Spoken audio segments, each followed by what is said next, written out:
नमस्कार, स्वागत है आपका पीताम्बरा परिवार में। एक दिन पहले ग्रहण काल में एक यक्षिणी साधना हमने बताई थी, जिसमें सभी चीज़ें जो हैं वो लाल आपको बताई गई थी। साधना का कोई विशेष नियम नहीं था, सिर्फ आपको घर से बाहर जा कर के वो साधना करनी थी। और बताया गया था कि साधना के दौरान आपको लाल वस्त्र धारण करने हैं और लाल कमल के पुष्पों का ही प्रयोग करना है। और भी कुछ नियम आपको विस्तार से बताए गए थे।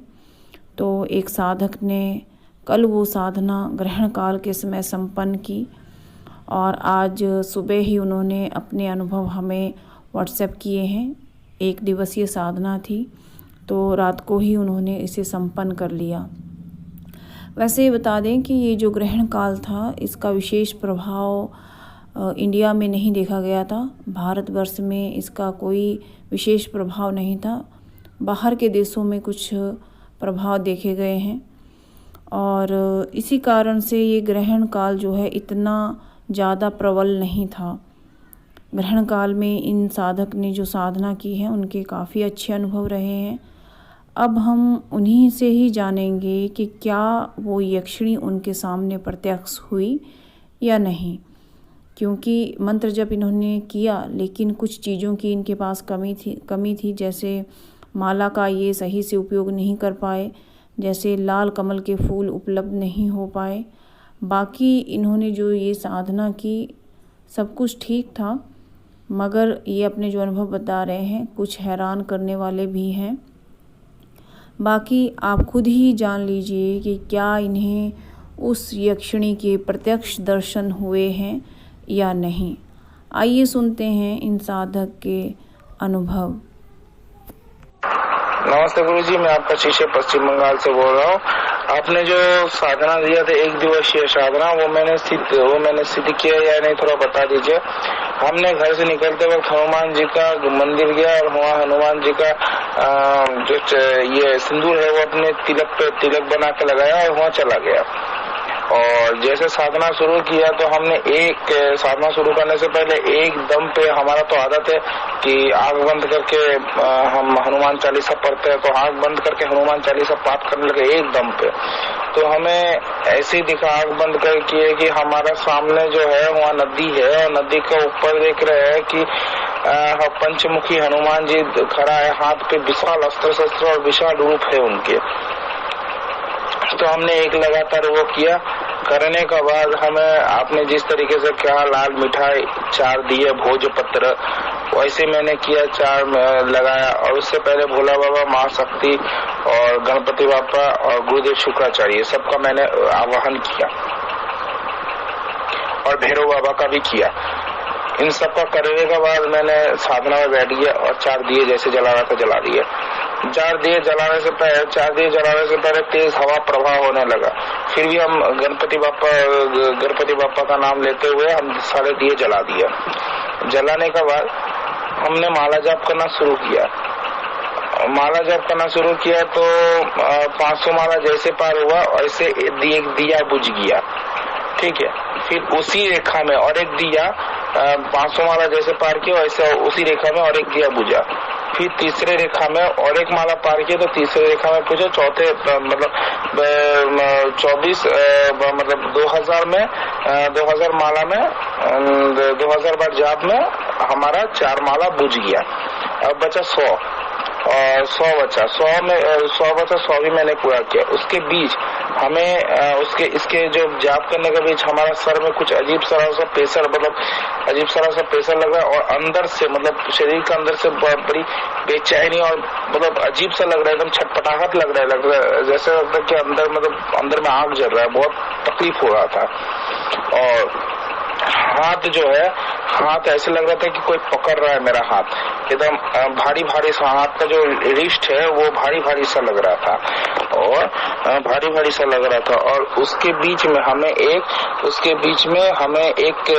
पायलों की खंकार, मतलब जैसे सज धज के जैसे नहीं आते हैं वैसे चूड़ी उड़ी पहन के लॉकेट पहन के आते तो आवाज एक आता है, वो आवाज है, लेकिन हमारा ध्यान बिल्कुल नहीं था। हमारा ध्यान सिर्फ हमारा ध्यान ही नहीं था, हमारा ध्यान कहाँ था वो हमें खुद भी नहीं पता। बस इतना था कि हम मतलब कहीं मुग्ध हो गए थे। मुझे याद नहीं है ठीक से क्या हुआ था, पर इतना याद है कि हम मतलब एक लगातार जाप किए जा रहे थे और हमें दिखा था सांप, शायद हम कह सकते, क्योंकि हमारा ध्यान बिल्कुल नहीं था, लेकिन हमें लग रहा था कि वो सांप था। हमें लग रहा है क्योंकि वहाँ एक सांप था, ठीक है, फन उठाए बैठा हुआ था मेरे करीब।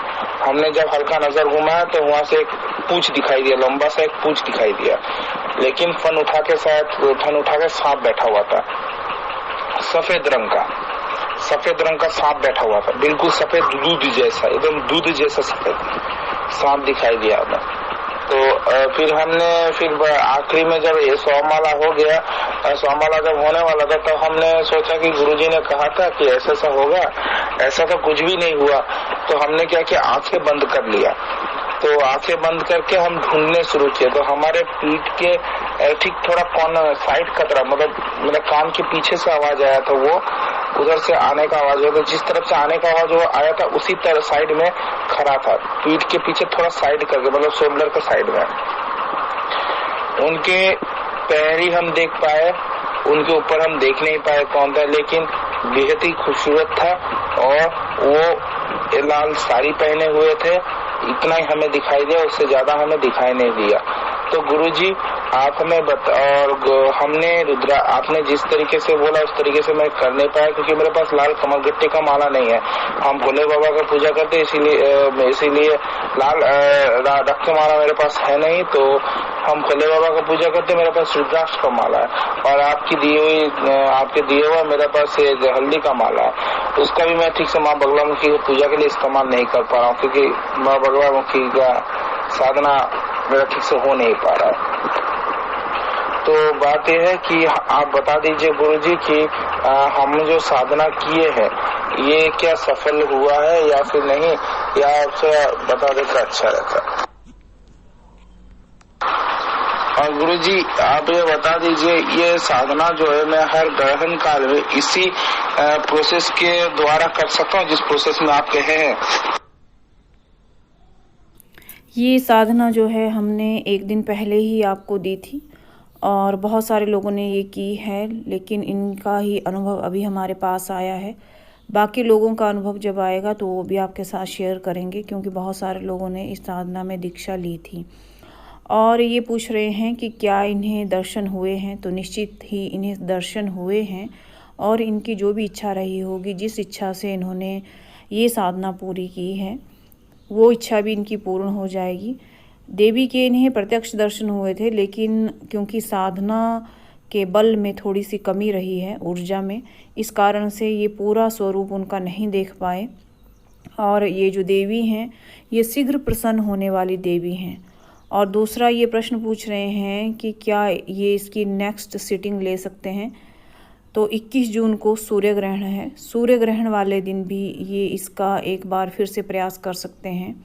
ये जो दैवीय शक्ति है ये बहुत ही तीव्र और शक्तिशाली है और इनका जो मंत्र है वो भी बहुत तीव्र एवं शक्तिशाली है। इस मंत्र को करने से साधक में एक विशेष ऊर्जा बनती है और देवी शीघ्र प्रसन्न होकर के दर्शन देती हैं। यदि आप सभी भी ये साधना करना चाहते हैं या अन्य कोई सात्विक, राजसिक या यौगिक साधनाएं करना चाहते हैं तो आप पीताम्बरा परिवार से दीक्षा ले सकते हैं और दीक्षा लेकर के मंत्र, साधना, जप विधि जान सकते हैं या अभिमंत्रित साधना सामग्री भी आप मंगवा सकते हैं। जो लोग विदेशों में हैं अभी उन्हें दीक्षा नहीं दी जाएगी और ना ही उनसे अनुदान लिया जाएगा, क्योंकि अभी कोरोना की वजह से ना ही हम उनको कोई सामग्री भेज पाएंगे। और जो लोग भारत में ही हैं या इंडिया में जो लोग हैं उन्हें सामग्री जा रही है। यदि आप सभी भी किसी साधना से संबंधित सामग्री मंगाना चाहते हैं तो आप हमें व्हाट्सएप कर सकते हैं, जो स्क्रीन पे नंबर दिया गया है। केवल इसी नंबर पे आप व्हाट्सएप करें और इसी नंबर पे आपका व्हाट्सएप जो है एक्सेप्ट किया जाएगा, आपको उत्तर दिया जाएगा। और जो लोग बाकी जिनकी दीक्षा रह गई है वो मंडे वाले दिन आपकी दीक्षा कर दी जाएगी। जो लोग मेहनत करते हैं, सफलता हासिल करते हैं, उन्हें ही किसी भी दिव्य शक्ति के दर्शन होते हैं। जैसे इन्होंने ये साधना की, इनमें एक बीज का प्रत्यारोपण हो चुका है और अगर ये फिर से इस साधना को करेंगे तो और भी दिव्य शक्तियाँ इन्हें देवी प्रदान कर सकती है। लेकिन ये सब डिपेंड करता है साधक की ऊर्जा के ऊपर, साधक की मेहनत के ऊपर। और इन्हें जो माला है वो भी संस्कारित इस्तेमाल करनी चाहिए। बाकी आप लोग, बाकी के जो अनुभव हमारे पास आ रहे हैं वो भी उनके ऊपर बहुत जल्दी आप सभी को वीडियो बना करके सुनाया जाएगा। अगर आपको यह वीडियो अच्छी लगे तो लाइक और शेयर कीजिए। धन्यवाद।